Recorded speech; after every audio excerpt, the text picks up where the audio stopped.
Hi, welcome to another edition of Fleet Momentum video series produced by Automotive Fleet.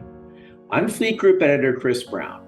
This series is designed to put a spotlight on key leaders, trends, and product offerings in the fleet management industry. This episode is sponsored by and produced in partnership with AT&T. Today, I'll be speaking to Jason Hammond, Director of Mobile Field Solutions at AT&T. Jason and I will discuss strategies to lower fuel consumption, reduce idling, and other strategies to reduce fleet operating costs overall.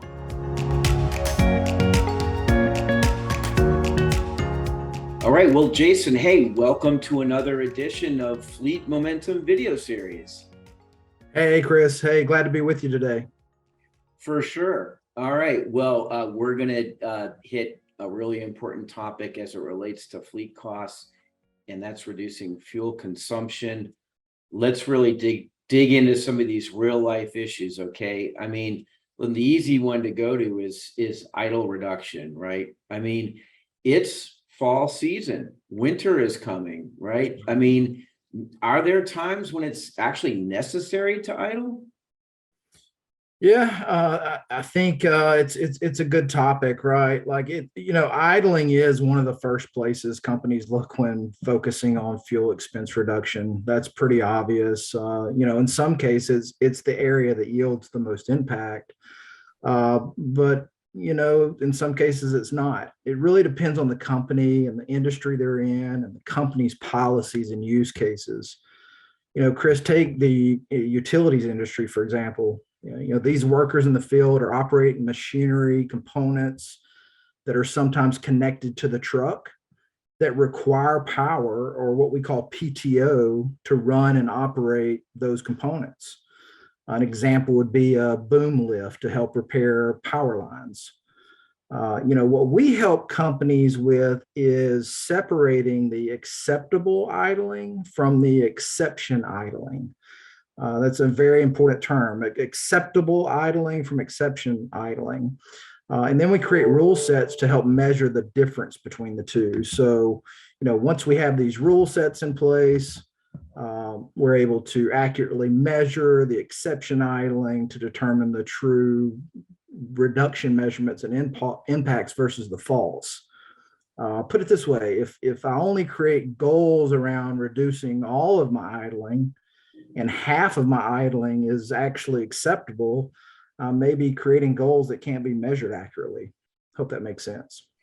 Yeah, it sure does. You bring up some really good points about what's acceptable and being able to define that. I mean, so let's just walk down that path a little bit. I mean, tell me about some practices that fleets can implement to reduce idle time.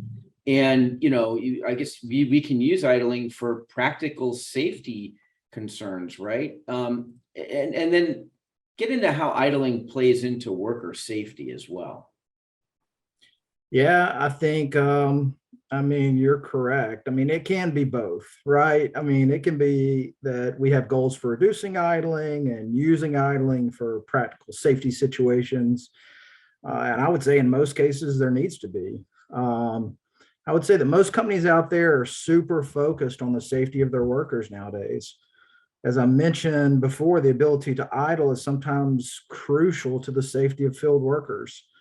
At a simple level, there's extreme temperature cases where idling is providing a safe haven to warm or cool these important field workers. If the workers aren't safe, then the whole business plan falls apart, right? But I want to go back to a previous point. Most companies we speak with do not know how or not effectively separating the acceptable from the exception. They haven't found a partner that can utilize and read the data, and make recommendations to help them. At AT&T, we focus on reading the data we're collecting on the vehicles and putting more precise measurements in place. Once we fine tune those rules and exceptions, we can effectively measure the results of the company's fuel reduction initiatives. Without that surgical approach, the returns will usually not be in line with the goals. Sure. So, we talked, let's get a little bit beyond idle reduction. and into some other ways that fleets can improve, fuel consumption. You talk about fuel theft, fuel card integration, knowing how much fuel was put in the tank. What are some solutions that we can offer fleets today? Yeah, I mean, I think, Chris, the thing that comes to my head first is electrification. Like, we're certainly looking at that in our own fleet. AT&T has a fleet of 70,000 plus vehicles, and we're focused on climate initiatives and reducing greenhouse emissions and reducing fuel. So that has the potential to really reduce fuel cost. As the market evolves and we see a shift to electrification, it becomes the captain obvious, right, for reducing fuel cost. And we're able to help companies in demystifying the conversion to EV. But I want to put EV on the side for a moment, and we'll come back to it. To your question, yes, driver behavior and idling are the two leading factors for reducing fuel cost. For a quick recap, we've talked about measuring acceptable versus exception idling. Obviously, from a driver behavior standpoint, it's important to establish rule sets and parameters and measure those against goals. But if you're only measuring against a safety scorecard, then you may be missing some savings. Let me ask you this, Chris. Is the Monday morning email that goes out to all the drivers really driving the behavior that you want to see, or has it become a little stale over time? Are the drivers actually paying attention to it? Yeah. Do the drivers really remember what we're trying to accomplish? Do they know what we're doing and how we're doing it? I think the area that we can most impact savings, to answer your question, above those obvious areas, is what we call in-cab coaching. We do this by giving drivers in-cab reminders that they're in violation of some company rule.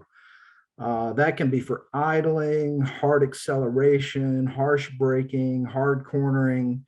It's not just a focus on fuel savings at that point, but overall cost to replace vehicles sometimes. It's one thing to monitor exceptions and give feedback on the back end, potentially days and weeks after the exceptions occurred. It's quite another situation to give the driver immediate feedback, right? This approach has the ability to really change the driver behavior. And we can do this now through audible alerts and buzzers, or actually spoken words. We can speak to the drivers and say, hey, you're violating this company policy. You need to slow down.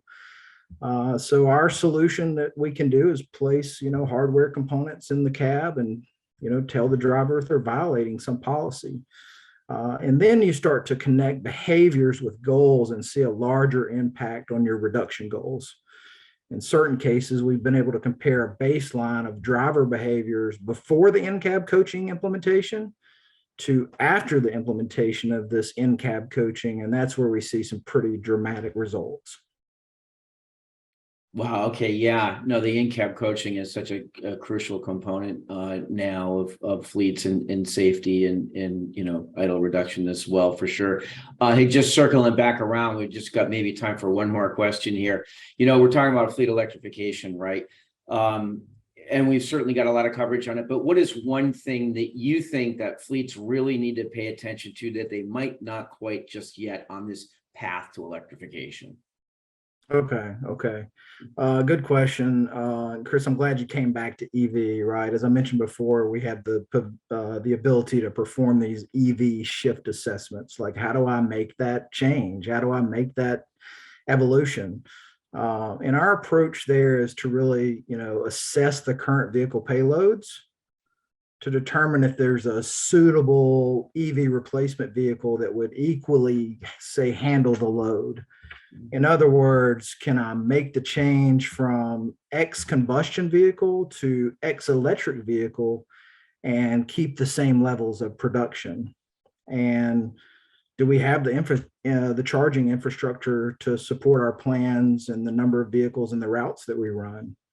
I think the way we do that is we take a look at a number of factors to be able to complete these assessments. That may include number of miles driven, the route diversity, idling time. There's idling again, right? The payload on the electrical systems, voltage divided by production parameters, climate changes, heating and cooling cycles, just to name a few. And then once we've completed that, we feel like the customer has the most extensive assessment to move to EV that they can get. And every customer has to work through this cycle and workflow in order to make the best transition. Well, really good points and really great information presented. Jason, that's it for this edition of Fleet Momentum. Really appreciate you joining us. Yeah, glad to join, Chris. Anytime. Take care.